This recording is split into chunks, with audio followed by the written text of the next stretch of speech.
David and Dave, I wish you'd spin again. I'll supply the gauge. I wanna hear you getting drunk on rosé. I need some David and Dave.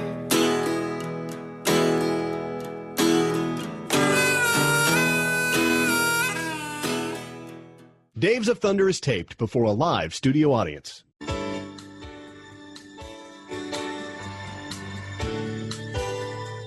Dave, Dave, Dave, Dave, Dave, Dave, Dave. Dave, Dave, Dave, Dave, Dave, Dave, Dave. Dave, Dave, and Dave. Dave, Dave, and Dave. David and Dave, Dave, David and Dave. David and Dave. Hi and hello, podcasters. It's your old pal Dave. Dave Damashek here. David Feeney over there. Welcome to episode whatever of Dave's of Thunder. Hope you enjoyed that little cold open in song from our pal Ethan Burns. Thanks so much once again for the grand song there. And like I say, welcome to Dave's of Thunder. We're ready to spin. David Feeney. It is at the time of this recording the 31st anniversary of my favorite house ever, Roadhouse. How do you feel? How are you? Well, as you know, I'll let people behind the curtain. I was not going to spin tonight because I didn't feel like it. And then you reminded me it's the 31st anniversary of Roadhouse. I said, then we have to. That's right. You rose to the occasion. Who has that fact at the end, at the tip of their fingertip? You. How did you know that it was 31 years? And that doesn't matter. It's like you eating a bad pizza just before game time. I can't go. But this is the finals, man. All right, I'm in. You know, I guarantee, we'll get to the last dance in a minute, but I guarantee you cannot list, even though you love listing, all four of your children's birthdays, but you know the anniversary of Roadhouse is 31. Priorities, you know, there's only so much room in the human brain. You know, I'm not the one who chooses what's kept and what goes out. This is the way. I think the gauge chooses that. Here's my question. Was he the best cooler in the business? That's the word on the street. If you ask anybody who was in the industry back in '89, it was known. It didn't make a difference if you were in the Kansas City, the outskirts of Kansas City, or otherwise. It was known. Oh, if you're in the bar industry, oh, best cooler in the business? Obviously, Dalton. Yeah. But yet Brad Wesley seemed to not know who he was until he did research, which is very strange. Yeah. Well, right? I mean, it's a very weird thing. And why? And again, you know the movie better than I do. You know a lot of things better than I do, and this is one of them. Right. Why do they make love in the river at the end in front of the blind man? Why do they do that? I mean, it's the all-time inconvenient, neighbor thing, too. It's the best thing. It's like, of all the places that Brad Wesley could live, it's right across that little pond. And that I think is great. I just like that. He rips out the guy's throat. Then they make the love in where the throat remains still are. Right. 48 hours later, by the way, no inquest to the murder. No inquest at all. 48 hours later, he and this doctor, he's putting the boots of this doctor in the water. And how does he get her over the edge? He puts a blind man in front of her. Don't tell. If Dalton, you know what? Dalton does a lot of great things in the picture. Obviously, if you've seen it once, you know. But it is weird that he lacks the dignity to dump her. How dare she get cross with him for ripping out the throat of his would-be killer? The guy pulls a gun on Dalton. He takes the bad guy's throat, and Dr. whatever her name is, Dr. Pius, comes down on him for why'd you do that? Why'd you do that to him? Because he was going to kill me, babe. You know, whose side are you on? But then she goes back to work. Remember, he goes and gets her. He tries to get her out. She's looking over X-rays. Not one interview by any policeman? The FBI? Nothing? It's weird, too, because... And she's turned on by it. That's the thing. She's turned on by it. And we're told that Brad Wesley... why don't we go to the feds? Why don't we go to the state cop? Because he owns all the cops. Brad Wesley. It's like, what are we going to do? What are we going to do? It's late 20th century in the United States of America. We have no recourse. The guy owns all the cops. That's the end of it. And yet, the locals gather around the shotguns of Brad Wesley, shoot him dead, and the police, who are owned by Brad Wesley, are just a big collective shrug. What are we supposed to do? Yeah, we're never going to get to the bottom of this. not only does he own the police, if you own the police, you got to own the city council, the town council. I would think you own a congressman, an alderman, something. Not one of them raises an eyebrow. It's really weird. And here's my other question. If you're Dalton, do you stay with Doc after all of this? How long does that relationship go? Yeah, because he's a nomad. He's peripatetic. He goes from town to town. Especially when you have just had a hand in multiple murders. Yeah. You know, that is a great cold case for the Dave's Detective Agency. The cold case of how that all goes down. Who gets charged? I mean, you have multiple bodies piling up in this mansion. I mean, plus the one floating in the river. I have another DOT detective case right now. The case of you're missing 20 pounds. You look phenomenal. I'm a big fan. Oh, thank you. I'm a big fan of your work.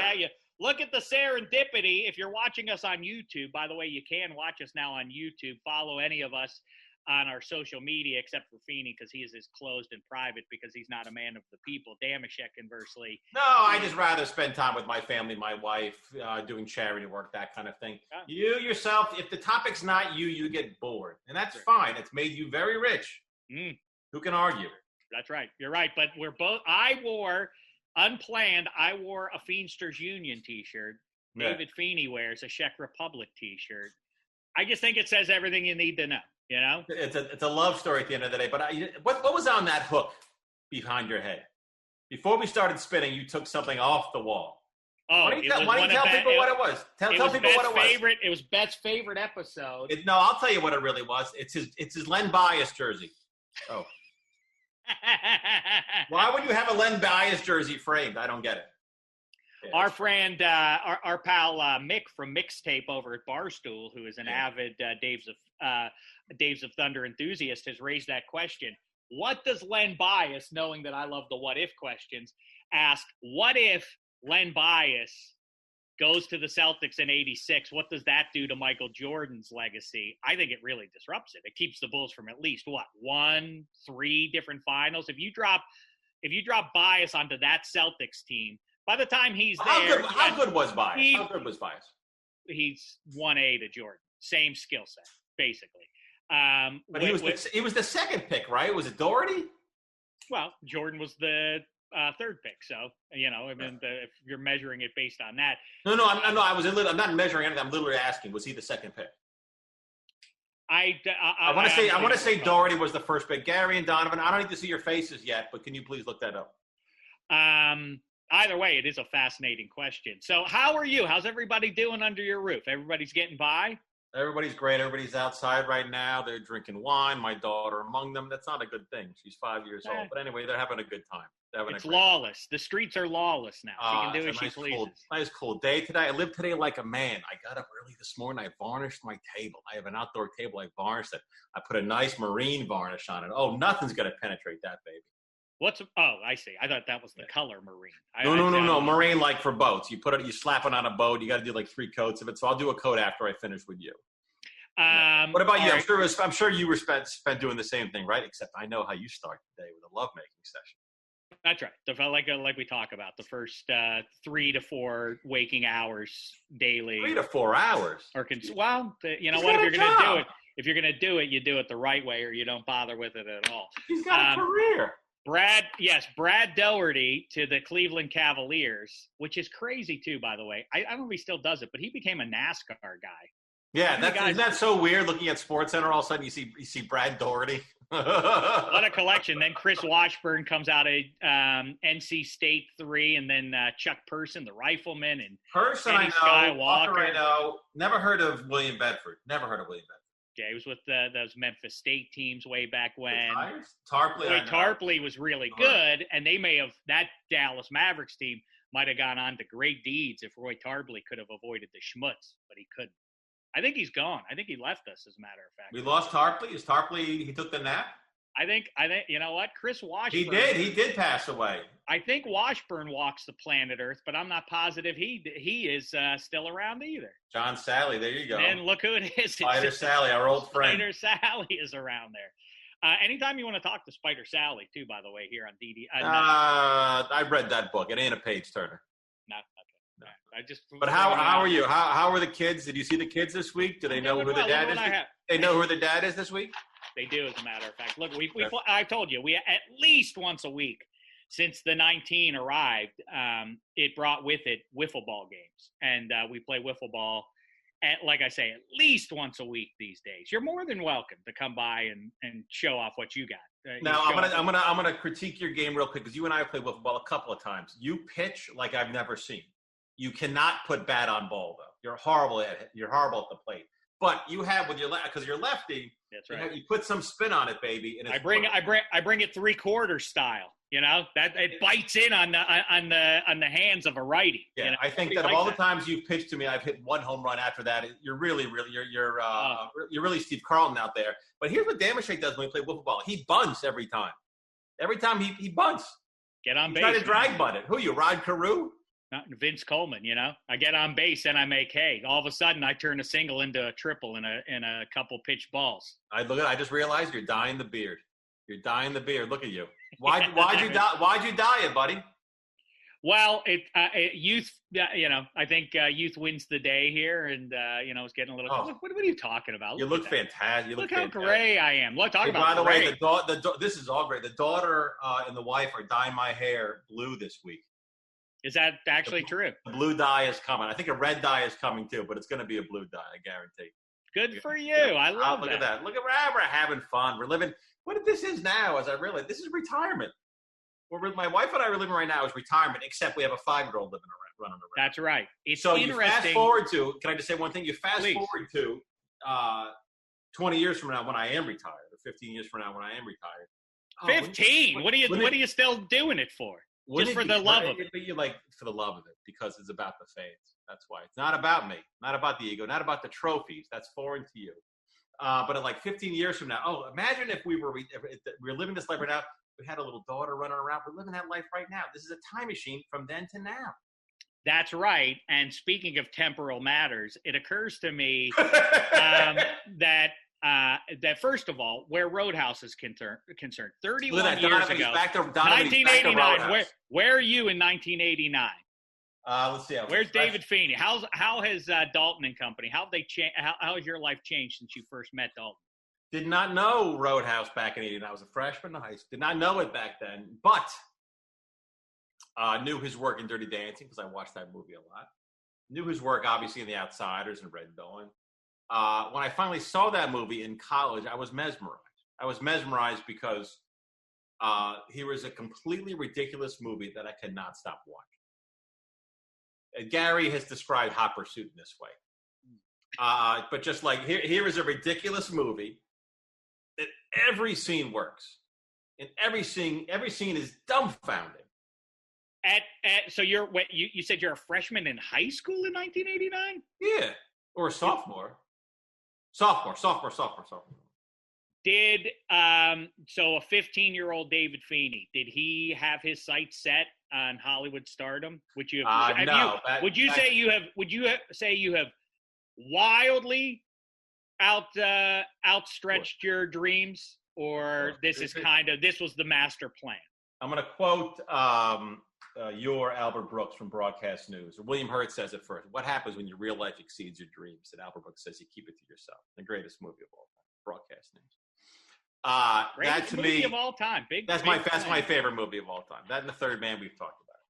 I have my Shek's mix, by the way. Look at him go to the props. He's like Carrot Top. He goes to props whenever everybody else is talking. Hey, friend, this ain't no prop. Let's hear the thing. Potato chip.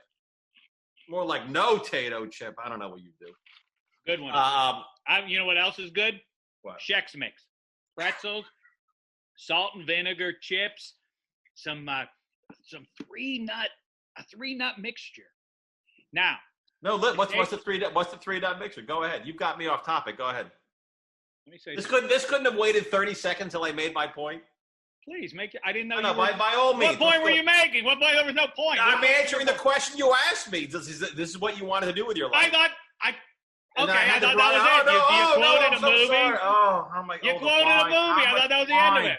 How much wine is he drinking, Gary? My God, count the glasses. That's 2, right?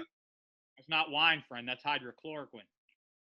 Look at him. He's Go topical too, Gary. He's topical today.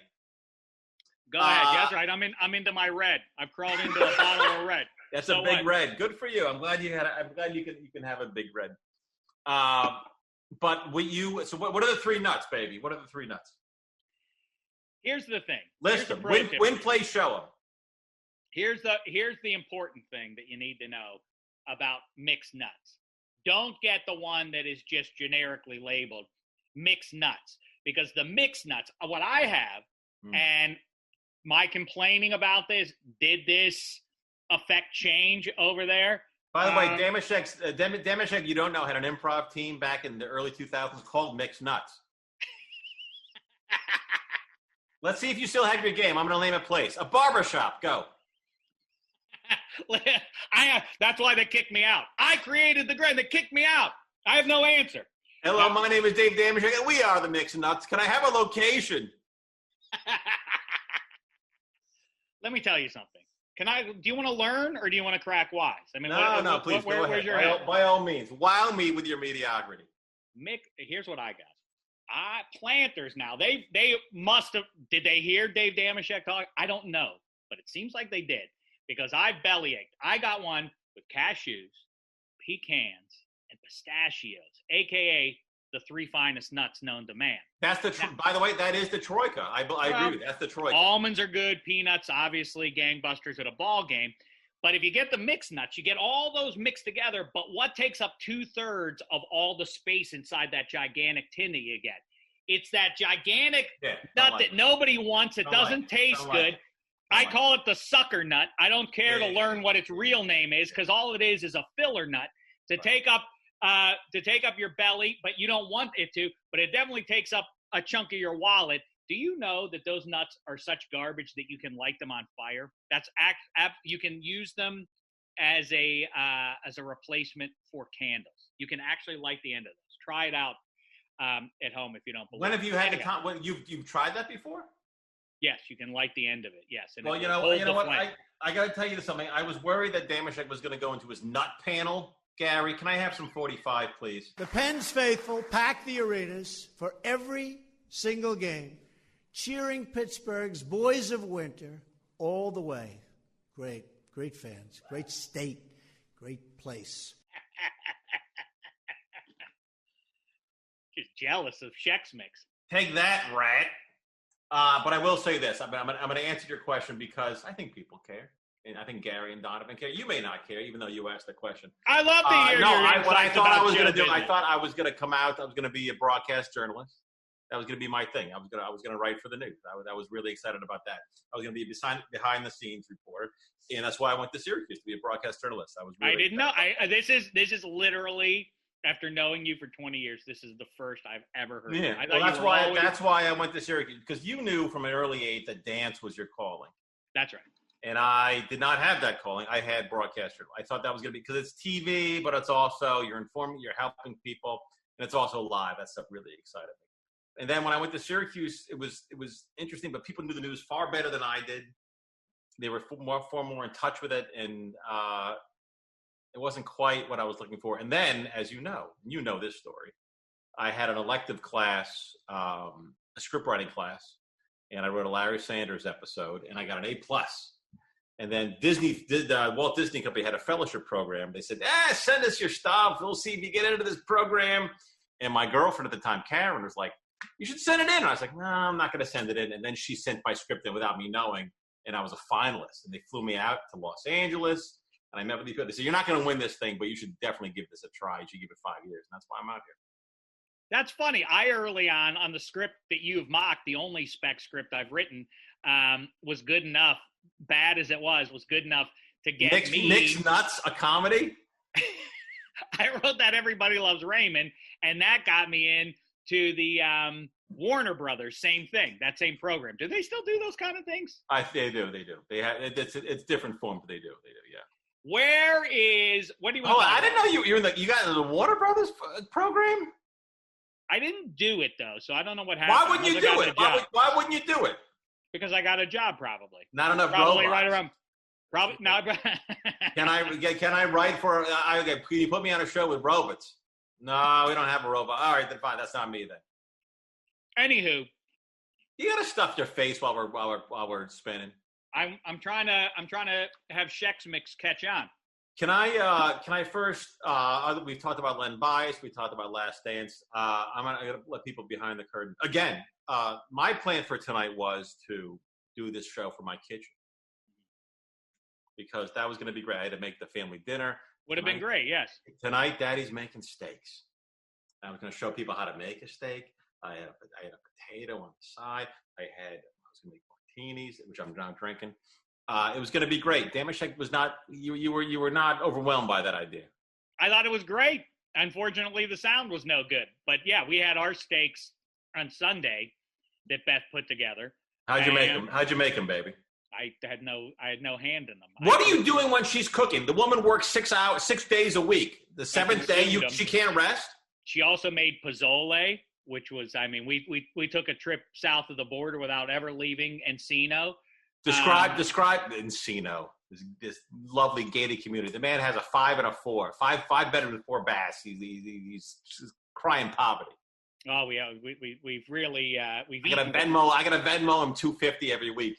Wait a minute. Here's my question. You don't share my business.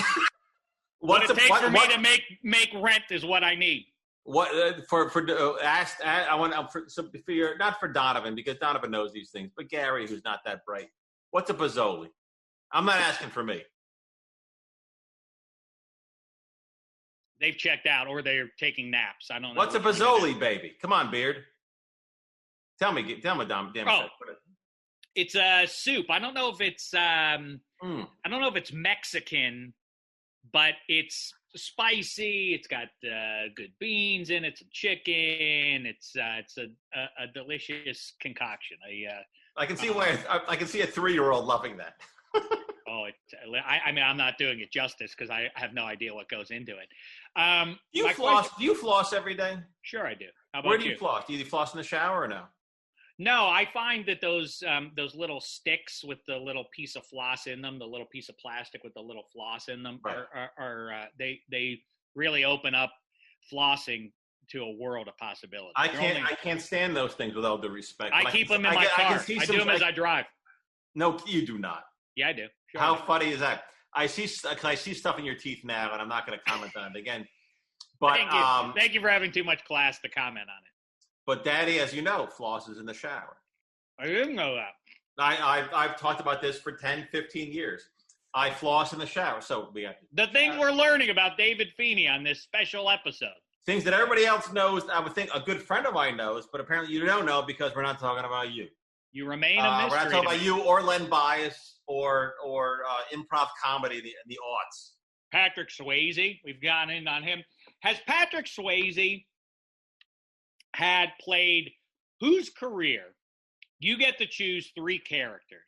Who, by that measure, what actor has played the 3 best characters ever? Swayze has played Bodie in Point Break. He's played Dalton. Yeah. Played Daryl in The Outsiders. He plays Johnny. Right. Johnny. His most famous role is Johnny Castle in Dirty Dancing. More? Oh, that's more. Oh no! Oh, nonsense! His most famous role for the world is Dirty Dancing by far. Well, it's interesting. He's a fascinating guy in the sense that he's not perhaps the rangiest thespian. No, he's very good. He was very good. Is that right? I loved him. Really? But he is known to the female population for Dirty Dancing and Ghost, and to the fellas, he's known for Roadhouse and Red Dawn and so on. So he's known to you to Red Dawn, but for the most part, it's all about Ghost. Ghost, Roadhouse. I know Gary loves Tu Wong Fu, but really, he's really great in all of these movies. He had to audition for Ghost. No offense how much he wanted that picture. He auditioned for Ghost. He's one of those. That's after coming after Dirty Dancing, which was a huge hit. He's the opposite of your pal Tom Brady. Tom Brady. Go on. You see him in person, as I have, and thanks to me, you have as well. No. I you know the story. I hung out with him for about 10 minutes back in 02. That's what I forgot. 03. Oh, sorry. After the Panthers. Tom Brady walks into a room. He's a handsome devil. I don't care what I don't care how he makes his way. It doesn't make a difference if he's the star QB or not. He's a handsome devil. Patrick Swayze is one of those guys who he would walk into a room. I would never know he's considered a sex symbol. Never. Yeah, I saw him. He's one of those guys that you and I have talked about before, where I've seen him in person as well. I forget where I saw him. He was on a Sony lot. I saw him when I was working there. An average-looking guy in person, but the camera picks up something. The greatest. So wait. Also a short guy. He was a short guy. Well, they mostly are. Win Play Show. Oh my God. The greatest character. The greatest collection of characters for one actor to ever play. As we've discussed. Nicholson. Not Nicholson. What's Nicholson's Win Play Show of characters? Icons that you would want to say at the end, as you're laying there from the 19 and you're about to check out through your. Why do I get 19? I'm just trying to color in the scene. Isn't that that's what why can't you just say deathbed? Why do you got to get specific about it? Because in Mixed Nuts, that's what we did. It really helps bring it to life. If you get the more specific you can be, I always found with the rest of the troop. My name's Dave Damashek. We are the Mixed Nuts. Can I get a season? Spring. Go ahead. He's off his game. I'm sorry, guys. I want to hear I want to hear the Nicholson. He did. It was the Joker. I would think Shaw would be Lieutenant. Jessup, whatever his name is, in Colonel Jessup in Few Good Men. Right. So that's Shaw. I would think place would be probably Chinatown as Jake Geddes. Okay. And then win would be One Flew Over the Cuckoo's Nest. Boy, he does have. Beat that. Go ahead. Beat that, asshole. What do you got? A lot of people didn't say. Damashek is going to be saying Richard Dreyfuss because he's always behind the camera saying Richard Dreyfuss. Go ahead. Take Dreyfuss. Go ahead. Love Dreyfuss. I mean, the easy answer, and it's hard to debate, pretentious people who fancy themselves cinephiles will poo-poo it, but there's no better Hollywood career than in terms of high-end, great all-time characters. Is this your C. Thomas Howell thing about Soul Man? That's right. No, you took away my gas. Go ahead. Now I'm on empty. I was going to say Harrison Ford. I mean, the man is Han Solo. Right. And Dr. Jones. Right. And Rick Deckard. And Jack Ryan. Imagine that. He's also Jack Ryan. How about that? He's the president of the United States, for goodness sakes. He's John Book. His second Win Play Show. Wait a second. Dr. Jones, number one is Han Solo. Dr. Jones, I don't know, split hairs, whichever one's better. Then Rick Deckard. But then you also have John Book and you have Jack Ryan. His second Win Play Show exceeds basically anyone you could name from here on out. I think I have just won the game that I started 4 minutes ago. Yeah, I mean, I've seen you tweet this before years ago. That's the uninterrupted run. No, all due respect, I've seen this panel before. I'm not going to have Gary go to his thing, but I've seen this panel before. I think it's close. I think that's a really close thing. I mean, Dr. Richard Kimball, he's also very good. John Book, even though that's the one he got nominated for, he's very good in that. You were always, when I first He puts himself on an Amish woman. He does, but he doesn't make love to her, though. Yes, he does. What are you? No. They make out under the bird feeder. They never make love. Yes, they do. Are you out of your mind? I don't think they do. I don't think they really do. You don't think Book puts the blocks to what's her name from Top Gun, which you've never seen? Kelly McGillis. I don't think he does in that movie. All right. Here's another one. Here's another one. But with Paul Newman. Can I say one thing real quick? Go ahead. You, when I first met you, again, when you were cutting out the noise in '99, one on each arm, calling yourself Blackjack at that backyard party with the pool. Right. You were saying regarding Henry was like the be-all, end-all of movies. I loved it. And it was also your punchline. regarding Dave, and then you would give your take on whatever it was, whether it would be post bullet Bush in the White House or the cut of the lawn in the front yard. Hey, regarding Dave, that was your thing. I know. I've really committed to this bit for 20 good years now. You're all about panel. Why are you all about post head wound regarding Henry? Why can't you connect with people? You're all about panel. Connect. What do you want to connect on? I've asked you questions. You won't listen, but as soon as I start to go into the answer, you start going. I asked you repeatedly. You got to go to his pecan panel. Big deal. Somebody's fallen in love with the hipster reference of panel tonight, I guess. But hipster reference. Who else is talking about panel? Listen, Paul. Hey, how are your folks, by the way? Are they okay? They're fine. Because your father emailed me this week, but your mother did not, and I don't. Mo Damashek did let me know that she heard last week's episode, and the only thing she's miffed about, she said there are no hard feelings towards. That I'm married. She's miffed about. Well, you know what? Water under the bridge at this point. However, she's miffed about the fact that you did not properly swoon. In her opinion, don't shoot the messenger. She thought you weren't effusive enough when I showed the little painting that Baby Oprah did of the Hotel Del Coronado last week. When I held it up for you, you weren't enthusiastic enough about it. Why would I be enthusiastic about that painting? Yes, I think it was lovely that she did that. It's a great painting. I'm not saying it wasn't. I believe I said those words, but it represents something that I was not invited to. Why would I not be invited to this wedding? I see. The wedding where Donovan and Gary, and what it does is make me very sad. Some complicated of emotions. I hope Mo Damashek can be more of an empath. And also, I would think that she would understand the fact that she also, apparently, according to you, she was not invited to that wedding either. No, she was not. She was so I would in fact not included. Like, wait a minute. You know what, Dave?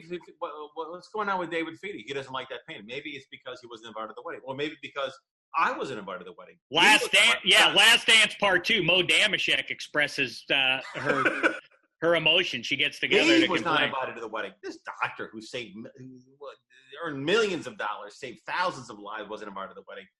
But Gary and Donovan were. I was thinking about, you know what, for no good reason. This beach wedding? This 19 that's come along, as a matter of fact, it reminds me. I've heard about it. I've heard tales. This 19. Here's a theological question for you, because I know you are a practicing, I don't know what, but you do something that involves. I'm Catholic and we have a relationship, but it's my relationship, and I won't key you in on it. It does involve your Lord, and Jordan is Black Jesus. And he's mean to everybody in his orbit, the people closest to him. And it makes me think this is very much like your Jesus, too, that he's mean to everybody. How does anybody going around in this world continuing about Jesus or otherwise when this is what's happening? What's the logic behind that? I'm not sure you were getting at. Explain it to me in 2020 that, everybody, Jordan, what a jerk, he's mean, everybody. Who in this world thinks like, yep, this is all God's plan. He wants it this way. This is way he's doing this vindictively to send a message. What is? Explain it to me as somebody who. What do you ask you? Why is there? What's up with the 19?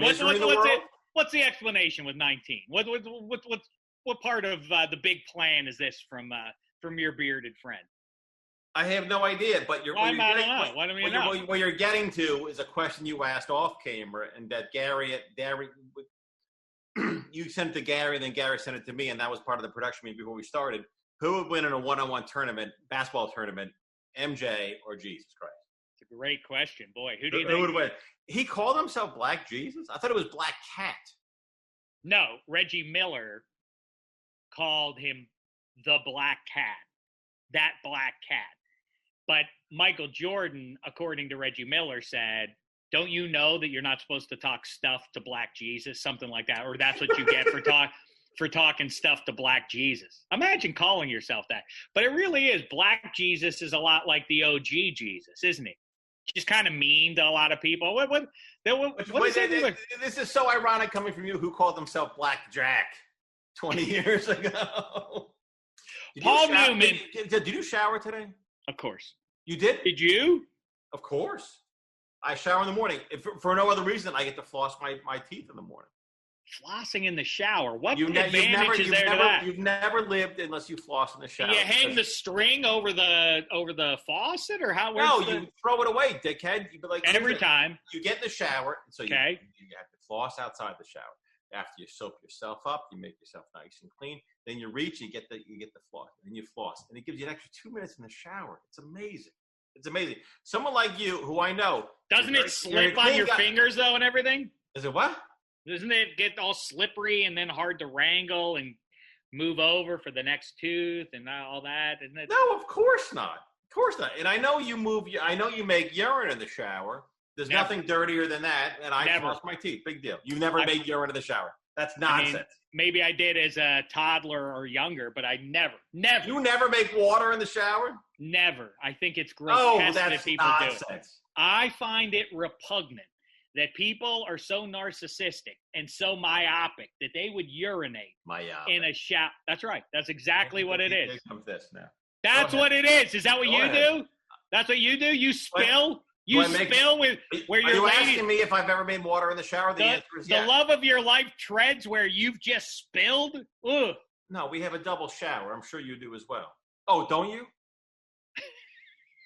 I'm sorry. You're out of touch with Hey, my name is man. Dave Damashek. We're the Mixed Nuts. I'll give you a location. A double shower. Go. He would have no idea. Paul Newman is Cool Hand Luke. He's Butch Cassidy. Sure. You don't like Cool Hand Luke? I like it. I don't love it. I would forget the picture. The man, Cool Hand Luke, the character. Yeah. Who else does he have? Well, he's got what's his name? Of course, your family. Eddie. Eddie. Yeah, that's okay. That's good. That's good. I love that. I like movie. Color Money. I like Color Money. I like Hustler, but I don't love the Hustler. No, it's good. It's good. I mean, it's just not great because he loses at the end. But it's Reg good. Dunlop. Reg Dunlop. So Reggie Dunlop to me is the win. Number one. That's the number one because that's the best sports movie of all time. And Damashek always behind closed doors says he hates to upset his fans. When I say Dave Damashek, what's your number one sports movie of all time? He always says Sandlot. Yeah, I just love it. It's always the Sandlot because we've all been that. It's just so precious. That is the movie I never understand. That's the one. Why is that whole generation so in love with that picture? I don't get it. But he goes because we've always been that kid. The number two always with him is Ladybugs with Rodney Dangerfield. Right? That the girls' soccer team where the boy infiltrates. I know the thing. And then I'm like, oh, what's the third one? What could it be? And he's like, Rookie of the Year. Again, the kid goes to the Cubs. He gets the super arm, and he strikes, and he beat the Dot or whatever team he beats. All right, whatever that's the way his win-play show. That's fine. But Reggie Dunlop, to me, that the Slapshot is the best sports movie of all time by far. And what about? But what Bad News Bears is too. Wait, Bad News Bears. Yeah, that's number two sports movie. I'm sorry, I get confused. I'm like, what? He gets confused by his own list. That's the gauge. I'm the one who told you Bad News Bears a couple weeks ago on this show. I told you that deserves a ranking in the top 3. The greatest sports movie, but unscripted. All this stuff about Last Dance. If I hear these two words, I'm gonna scream. Why don't you like the movie? What's wrong with the picture? It's the best. I know it. I've been seeing your feed all week. I know you like the movie. Hoop Dreams is one of the 5 best movies I've ever watched. I went to when I went to Syracuse University. You know that. I went to school with this writer, really smart, talented guy, who when he came out to Los Angeles had to make ends meet. Because he didn't catch on fire like Dave Damashek did when he first moved out here. And so he wrote porn movies. He wrote pornos, which were hour and a half, I guess, long movies, but 15-page scripts, and every page was a minute. So 15 minutes of script equaled an hour and a half of movie. And the first one he wrote was called Fluff Dreams, and that was a spoof on Hoop Dreams. How great is that? I would love to watch this one. How great is that? He also wrote under a pseudonym, of course. Not unlike how you wrote most of your man show bits. Mhm.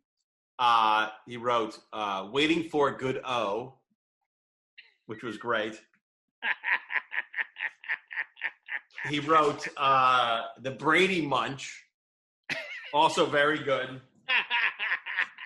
And the best one he wrote was called Deep Throat Island instead of Cutthroat Island.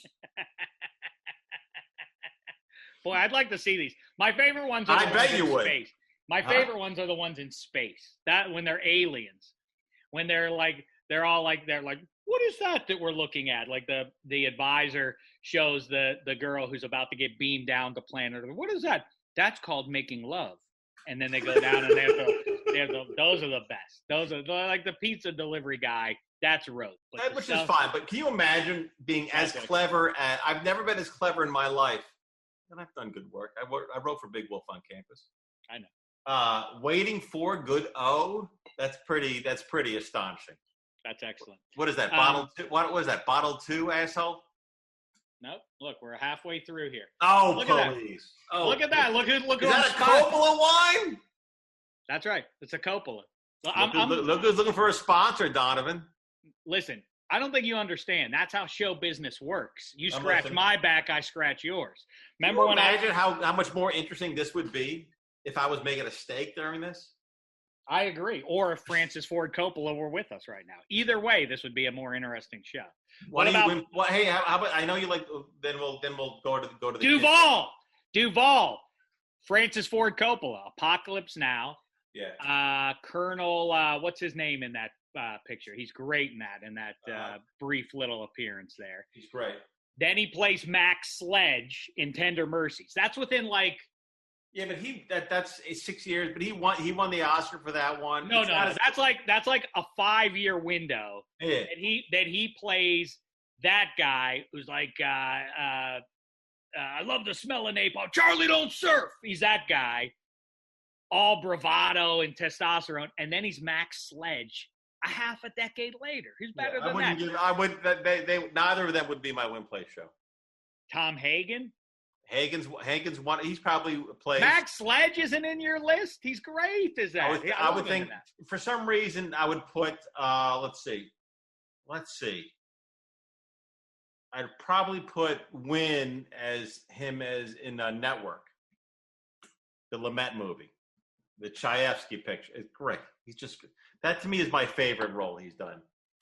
So it's that. Brando's Kowalski. Brando Stanley Kowalski. Yeah. He's Colonel Kurtz. I don't think that's probably registers. That's okay. Don Corleone.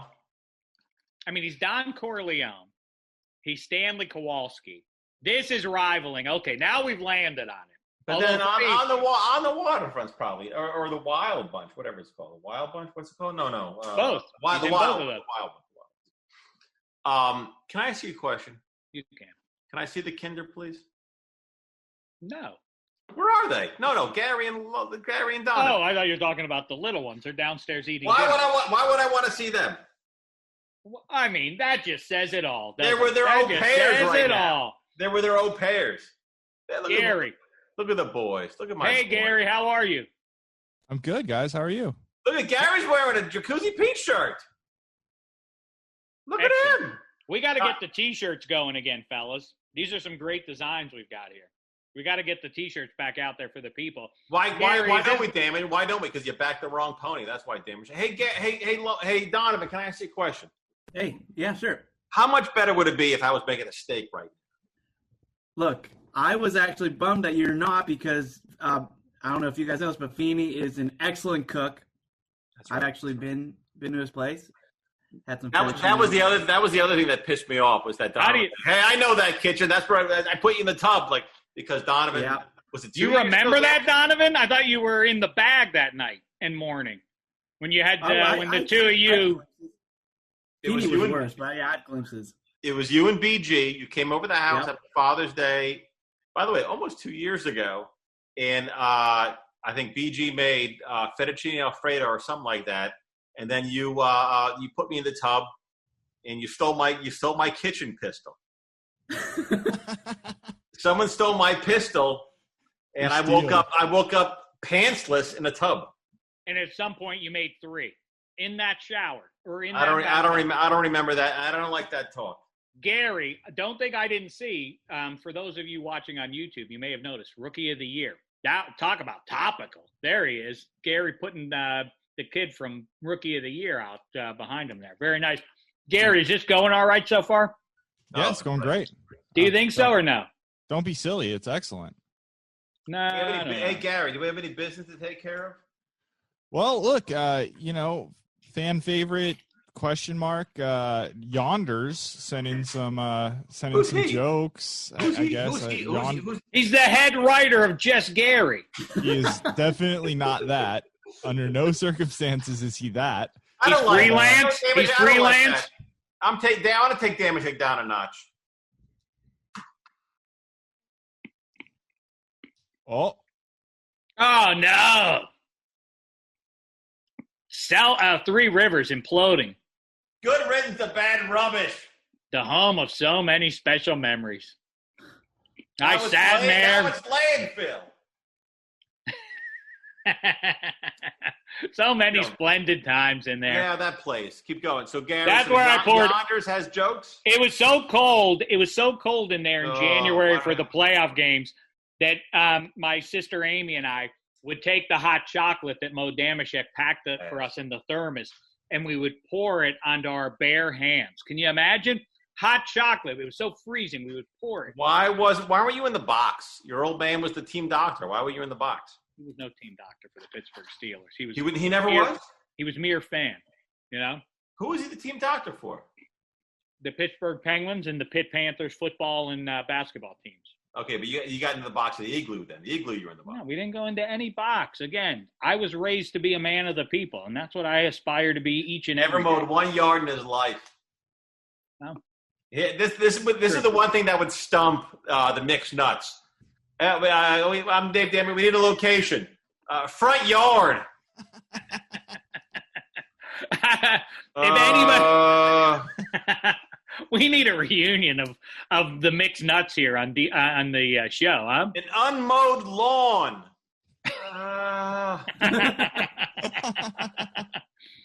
Gary laughs it up. Gary never mowed a lawn himself. How dare you? I mow my lawn to this day. I bet he did. So, Gary, give me the business. What business do we have?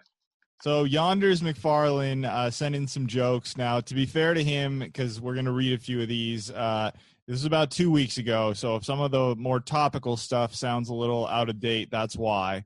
But go ahead. So, these are monologue jokes for Just Gary that you would be reading if Just Gary was still in production. Well, Just Gary is still gestating, it's still going behind the scenes, but I don't know whether or not I use these, but this is his submission. I'll throw them up on the screen here. It's the House of Clementi, the House of Pop Stargell, Bradshaw, the Steel Curtain, and you're showing it implode? How dare you? Oh, it's a dump. All right, I'll go first. Gary, by all means, you're the host. Please go ahead. Okay, the Pokemon Company is partnering with a new lingerie company to release new Pokemon-themed lingerie. This coincides with the announcement of their newest Pokemon, Pikachu. Okay. I get it. That goddamn Shek. Go ahead. That makes sense. I can be making steak right now. Sorry, Don. Bad audio. Would have blown people's minds. Keep going. R. Kelly's second bid for release from jail due to the COVID-19 outbreak has been denied. Reports are that he is now planning a 15-part R&B soap opera called Stuck in the Prison. Okay. They're not all winners. That's dreadful. What's his name? Janders? Yonders McFarlane, I think, something like that. Bernie Sanders held a virtual town hall with the postal union leaders on how to save the United States Postal Service, although many of the leaders thought the whole meeting could have been done over email. All right, that works. He's going to hate you. He's going to hate you for this delivery. Donovan, do this next one. Earn your money, boy. All right. Scientists have named a new species of snake after a Harry Potter character. Salazar Slytherin. Just like how I named my snake after my ex-friend Larry. Not even a laugh track. Gary, hanging him out to dry. Let me try to save Yonders here with a distraction. The Shek's mix is officially gone. Look at that. Oh, good to the last drop. That's great. I've been watching. Delicious. Hey, did you make a Shekwich this week, Damashek?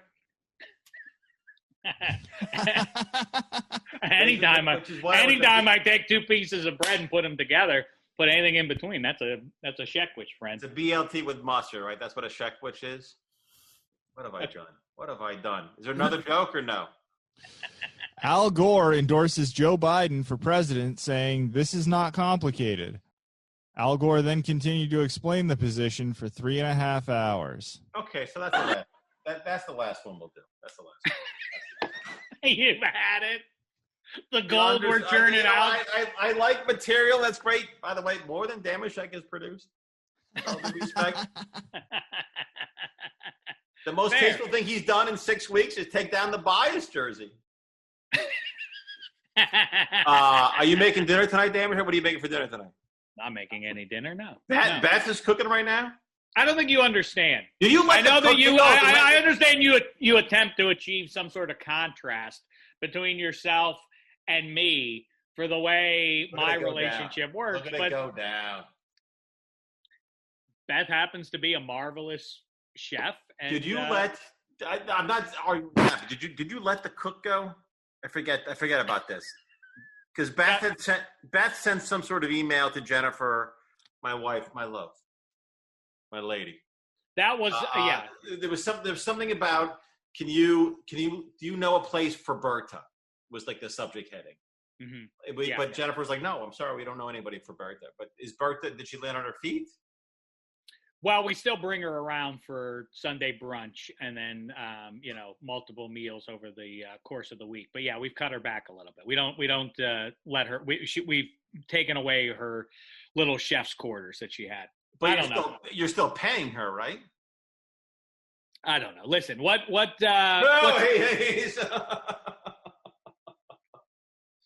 We're still paying our housekeeper every week. Is that right? We are. We send a check. But she's not still coming. Oh, I see. Yes, that's what we're doing. We just pay her. That's right. That's what we do. That's right. You got to keep. That ain't bad. That ain't a bad gig. That upsets you that's what you're doing? You disagree with that? I don't disagree with it. It doesn't upset me. It's the price of doing business, and I'm glad that they can use it. She can use it, which is great. It's just like it's a chunk. No. Donovan, are there any BTL monkey questions? Anything else that we might be able to respond to here? Let me see here. So let me see here. You still engaged, Donovan? I'm still engaged. Yeah. Really? How's it going? It's going really well. I mean, we pushed the wedding back a year, as I said. So just kind of relaxing on the planning for a little bit. Okay. Any big showbiz updates, David Feeney? Showbiz updates with me? Yeah, with you. No big showbiz update, but Donovan, I'm sorry that he interrupted you. Keep going. Well, because we didn't cover it. I thought that was the end of it. It wasn't the end of it. It wasn't the end of it because he's a person. That's why. Such a caring soul. I'm sorry. He's a person who's going through, with all due respect, he's going through personal hell right now, is Donovan. Because he knows in a year he's not going to be married. He knows he knows that it's over. Yeah. Good for Dave. You know what? Tough love is the best. Tough love is the best love, probably, Donovan. You know what? I am loath to be that guy, but good for David Feeney to pull that Band-Aid off. He's right. Thanks, guys. Donovan, what are the challenges of being engaged to a woman you're never going to marry? The never-ending planning is tough. Never-ending planning, right? You got to keep that planner on retainer. The anticipation of it, right. It's never going to end now. It's never going to end now. Now, yeah. Okay. Feeney, you got to do like in Cocktail. What's his name? The Englishman, the elder bartender. He teaches Cruz a lesson. Well, he teaches Cruz a lesson by making sex on his lady. Remember that? What is the anniversary of that movie? Is it 32, 33? Off the top of my head, I don't know. But let's stay focused on the matter at hand. what you need to do is, forgive me for saying this, Donovan, but again, now that the Band-Aid's off, you need to show Wasteland. Donovan that, what is this about, Feeney? That wasteland of Three River. I love it. Go ahead. I'm done. No. Gary, is this a terrible show? Oh, Absolutely not. Do you guys want to see some fan art from Joseph Champion while Chris pulls up some listener mail? Some Shek in the 50s.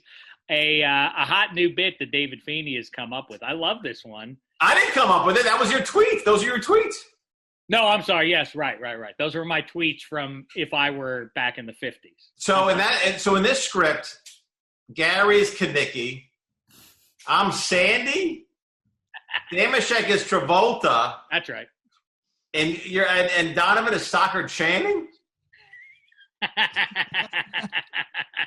They have the same figure. I give them that, but still, I don't know. It's pretty good. Pretty good. Pretty I like good. it. But Donovan, you guys are fine. Gary, what about you and the boy? Everything's great. I'm sure you've covered this on Drink Water. Just chopper. I don't listen. Yeah, we're up to twice a week, so we've covered it ad nauseum. But yeah, we're great. There's 2 Drink Waters a week. Oh yeah, We're giving the people what they want. What do you cover on Drink Water, Donovan? Oh, we got a hot new. Sorry to interrupt. I believe I asked Donovan, the host of Drink Water.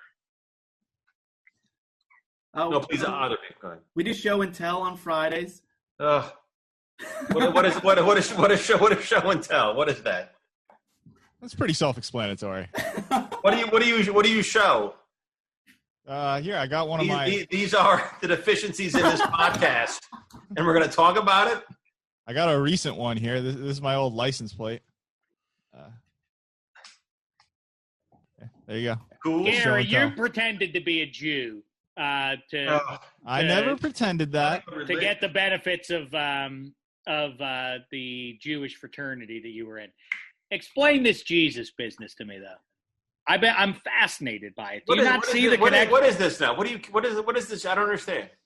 I just think this is a great example because Jordan made me think of that, the Black Jesus stuff. And they thought, oh, what a jerk. He's such a bad guy. He's so competitive. He's bad to everybody around him. And I'm like, is it really that big a leap to compare him to Jesus? Jesus is also mean to his closest followers. Witness what's happening in 2020 around the big blue marble. Gary, make sense of it for me. Speak on behalf of your Lord. Why does this upset you so much, Vinny? The reason MJ said it was because Reggie, during the game, says, oh, wow, you think you can walk on water? I can't believe they say that about you. So that's why he said it. He didn't randomly just go up to Reggie Miller and say, don't mess with Black Jesus. All right. What'd you think of that? By the way, that whole that documentary is great because you have to keep in mind as you're watching it the whole way through. This is Jordan signing off on this version of his biography. This is Michael Jordan saying, yep, this is what I want to go out to the world. Right. And he still is a reprehensible character. And this is as good as you can position him. Can I say a recluse? The one thing that you take away from that documentary, especially episode 10, this guy's alone. Yeah. That's the price. Now, obviously, when the cameras are off, when he's going to Washington, when he's owning the Wizards, that's a whole in reality. But this is a guy who's living He's living in the 90s. This is a guy who's completely alone. It's not a good sign when your friends are your close friends are your security guards, and that guy who's doing the talking was his best friend / personal assistant. That's pretty.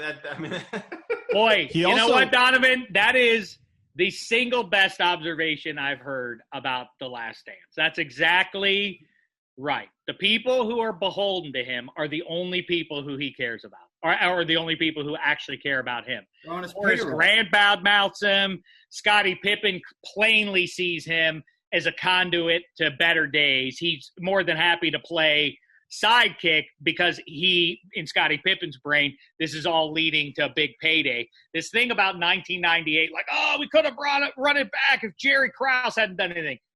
Scottie Pippen was going to get a big payday after that season, no matter what. The idea that Michael Jordan perpetrates that, well, Reinsdorf and Krause let this all go away. We could have maybe won 4 in a row. That could have been our 7th. There was no chance that was ever going to happen. That was not going to happen. Scottie Pippen was leaving one way or the other. And that's the closest teammate it would seem that Michael Jordan had was Scottie Pippen, and there's no indication that they were particularly close fellas. When was the last time you think they talked or hung out together? You think they've hung out in the last 5 years? I mean, it's a great question. Who knows? I don't know. If you're that isolated, once you assume that level of celebrity that you can't ever go out and just have dinner, do people just come by Jordan's crib? To your point, Feeney, I don't get the sense that he has a lot of close pals that are dropping by the manse at any point. And by the way, the other thing too is, he's the greatest competitor, the greatest winner, greatest basketball mind of all time, as long as you ignore the fact, 1, the Wizards, 2, that in 20 years he has done absolutely nothing, hasn't even fluked his way into a successful season as a personnel guy. And it also, as the ultimate competitor, assumes that you ignore the fact that he not once but twice walked away from the sport. What if LeBron James did that in the middle of his career? Not once but twice. Not like Ted Williams, like, I got to take off because I got to go fight wars for the US of A, but just because I'm mentally fatigued. I'm going to go. It's not the perfect situation. This thing about LeBron and Kevin Durant, that they're ring chasing. Michael Jordan left in 98. He leaves in 98 because it's like, well, I mean, this team won't be good enough for me to win a title, so why would I stick around? What? Are you the ultimate competitor or not? Do you make everyone around you better or don't you? It's all hokum. Can he rest on his laurels? Is 6 not enough for you? He won 6. You can't look at 6 and say that's an amazing thing. He was the greatest competitor. He's the greatest player of all time. He's awesome. What have you done for me lately? These last 20 years, what have you done for me lately? I mean, you know where this goes for me. It goes to Mario Lemieux, a guy who then goes from a prolific playing career to then, wildly successful front office guy. That's something Michael Jordan or Wayne Gretzky can't claim. Is that the best transition of all time, Mario to Mario? There's no one in the history of American sports, at least. I'm not schooled enough on what happens worldwide, but certainly in the history of American sport, no one has meant more to one franchise than 66 has meant to the Pittsburgh Penguins. He wins a couple of cups. He saves the franchise not once, not twice, but 3 times, and then goes on to win multiple cups as the owner of the team. There's no equivalent to that in American sports history. Gary, Scorpion in 4, 3, 2, 1. 5 of the 7. Scorpions down by 1. Will they score? And I'm running a question, considering from the look of the fellas, these guys spent their high school years wondering if they'd ever score. And I'm gonna put a period at the end of the sentence. What's weird about Damashek is that when I met him in '99, he was a Bulls fan. That's right. I like the Bulls fine. I'm not anti-Bulls. Watching the Bulls go. And it was Ron Harper specifically. He was a Ron Harper fan. Big Judd Bushler guy. He's not the most talented. He doesn't score the most points. Certainly not the best defender. He's the glue. He kept calling him the glue. Glue Harper. Then it just became glue. Which I was glue. I can get a call on the glue if you know. All right, let's wrap it up here. Unless you have some questions for us. You have some questions for us from the BTLs and monkeys there, fellas? No questions prepared, but if you want to write in a question, you can email us, daysofthunderpodcast@gmail.com. But some people have been tweeting as Shek from Shek in the 50s. Which is my new favorite phenomenon that's sweeping the nation. These are, again, my tweets from back in when I was in my late teens, early 20s, back in the 50s. This was you. Oh, the world is so topsy-turvy. Tell me if I'm wrong. The world is so topsy-turvy. It'd be so much easier to have a hot take in the 1950s. Let me try it out. Go ahead. All right, I got 3 of them here. This is from Nick Duvey. Yeah. This Kennedy kid has a good head on his shoulders for a politician. If he can keep it, he could be president someday. Hashtag Shek in the 50s. Okay. That's better than anything you did, damn it, Shek. Go ahead. I agree. No argument from me. Next one. This is from Ryan Beasley. A man in the kitchen. What's next? Women being the breadwinner too? Hashtag Shek in the 50s. That hits home, doesn't it, Damashek? It does. Yeah, listen, that was my voice back then, and I stand by it in 2020. I know you do. Next one. All right, this is the last one here, and this is in response to Shek's tweet about Hoop Dreams being the best sports documentary. Oh, look at that! Look at him go to the well with Hoop Dream. You try it out on the Twitterverse, and you break it into me. I'm your sloppy seconds. Go ahead. This is from Scott Shaw. My grandmother had hoop dreams. They mostly involved finishing her chores so she could push her hoop with a stick. Hashtag Shek in the 50s. Okay. Mo Damashek played a little basketball in high school. Back in the day, though, girls basketball, the guards were not allowed to cross half court. So she was a guard, so she was always on the defensive side of the floor. They also shot into a peach basket, didn't they? I think something like that. Yeah, I remember hearing a tale of that. I feel terrible that she doesn't talk fondly of me. I can't understand that. I'm so sorry. Was that a terrible episode, though, Feeney? What do you think? C-? Was last dance? The last dance? No, me. Was I a drag on the episode today? I'm sorry about that. You've been better. You've been better. I feel like I was at my A game, but that's okay. Donovan, you think bad? You see a thumbs but up. Imagine, Gary, if I was making a steak. Would have been better. Would have been better. Glorious. This episode was a nice bowl of Shek mix, and yeah, I thought it was fantastic. I love the mixed nuts. I didn't know that about Shek's past, but I'm going to be doing some YouTube searching. I love the idea of the detective agency exploring the cold cases that we've learned about in movies and TV shows. I love this idea of us following up on the multiple murder scene there on the outskirts of Kansas City to find out what Brad Wesley and his paid staff, what were the repercussions for the murders there. I like that idea a lot. I really like that idea a lot. But you and I good?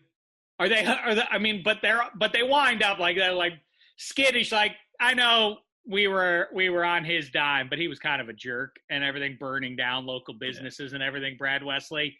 But at some point, this is still America. We're still a nation of laws, and I'm sorry, Dalton and company. We gotta put you behind bars. Like, is that the whole Roadhouse Part 2? Is that just all of them kibitzing with each other? Brad Wesley gets the last laugh because now we're all doing a stretch for life behind bars. You know. One last thing about that movie, because I gotta go make some steaks because you wouldn't let me during the show. I like that Brad Wesley decides, you know what, let's wreak some havoc today. What are we gonna do? I think we should destroy a car dealership. Okay, how do we do that? Let's get the monster truck. What do you mean? We're gonna drive over it. What are we gonna do? We're gonna drive over a car dealership, and with a monster truck. They drive monster truck. And that's the end of the scene. I think that's when we learn, like, there's nothing. We have no recourse. We have no legal recourse. Brad. I don't know. The guy's got a monster truck. What am I supposed to do? We could contact the Federal Bureau of Investigation, but Brad Wesley owns them too. He owns the FBI. Hey, buddy, blessings to you. Blessings to your family. All the best. And congratulations to you and to your family. We'll see you come autumn 2020, maybe winter. I don't know. Can you please let me cook next week? Pardon me? Let me cook next week, for Christ's sake. I'd love for you to cook. Are you kidding me? I love it. It'd be fantastic if you. Donovan, figure out the audio, will you? We'll figure it out. I think it was fine. So I think we're on set. Who made Elvis, play something with balls. Oh, you already are. It's the Yub Nub song. Well done there, Birdbath Gary. All's right in the world. 19 or no, we're gonna be okay. Watch Three Rivers go down in flames. I don't want to see that. Not unlike a car dealership in Joplin, Missouri. Fine. You know what? Fine for it to go. There was nothing left to achieve in that joint. We had reigned supreme over pro football and your beloved baseball all in one fell swoop. Get rid of it. You lost to the Braves enough. That's right. We did lose there. All right. So, Gary. There's your dad's seat right there. There's your dad's seat. It just went down. Gary. Sorry, Donovan, Amy. What a pleasure. Gary, by the way, Donovan, after you made a big hit song 3 episodes ago, you've rested on your laurels. Let's get back to action next show, right? All right. Can do. That was pretty non-committal, if not dismissive. How long? When do they break up, Damashek? Give me a month. When do they break up? Let's go. October? Prior to Labor Day. If it gets past Labor Day, I'll be surprised. Halloween's the last straw when he tries to bring back his ridiculous costumes of the past. That's when she says, I have too much pride. You're Sign gone. off, boy. All right. For Gary, for Donovan, and, of course, for David Feeney, you, the BTLs and Monkeys, we depend upon you to watch us on YouTube and listen to us on wherever you find your favorite podcast. Do so at your leisure. We'll be back with more Who and Applesauce for you later on. In the meantime, thanks so much, BTLs and Monkeys. It's been a thin slice of heaven.